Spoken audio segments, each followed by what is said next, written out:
دی هندو سینیټر هم بس ډېرې خبرې وکړې یار والله بس ته قرآن را تراواغستو د الفاظو په شکل کې او موږ ته سوي چې تاسو حکمرانان زمون چې کوم حکمرانان دي مسلمانان هغوی سود کوي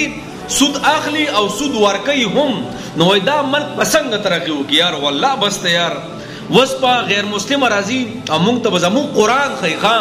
موږ د مسلمانان دومره پرېوتو جو غیر مسلم ازم پستر او گستر گرا کوي تاسو ووري اردو کو څوک اردو نه پويږي د ټول خبرو مطلب دا دی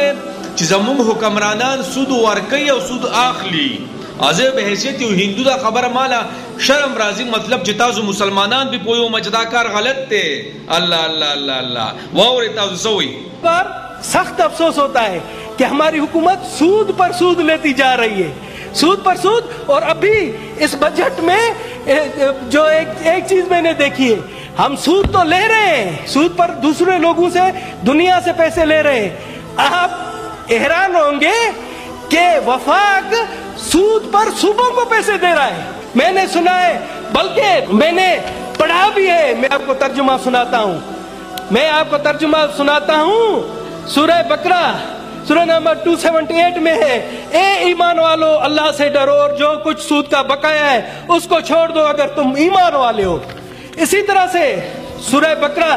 279 میں پھر اگر اس پر پھر بھی آپ عمل نہیں کرو گے اور سود لیتے رہو گے اور دیتے رہو گے تو اللہ اعلان سن لو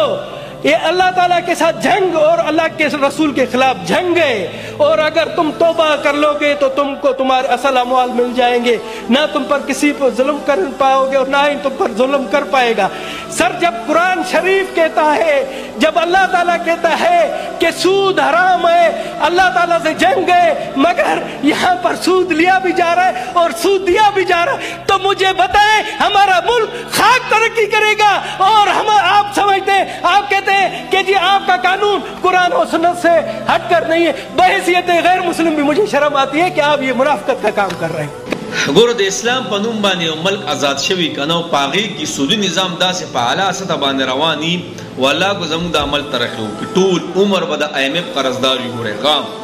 دی هندو مونږ ته ټول خبره اترې وکړي مړه چې غیر مسلم استا په مذهب ستا په وطن کې دنه ستا په مذهب باندې تنقید کوي چې بای مسلمانانو باندې په مذهب نه ستا مذهب را لې ستا مسلمانې باندې تنقید کوي چې بای دا کار دی وران دی نو والله مونږ غره یو حکمران بل یادو په مین پوینټ غره دا د سود خا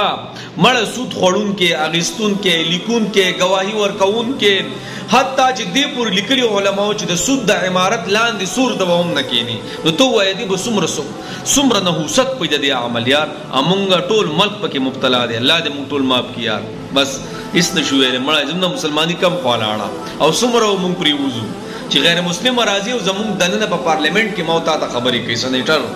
سینیټر پارلیمنت کې دننه موتا ته وایي چې دا کار مران دی الله اکبر مونږ وایي ترقی به وشي کنه الله دې مونږ ما ټول عمر په دا قرضدار ټول عمر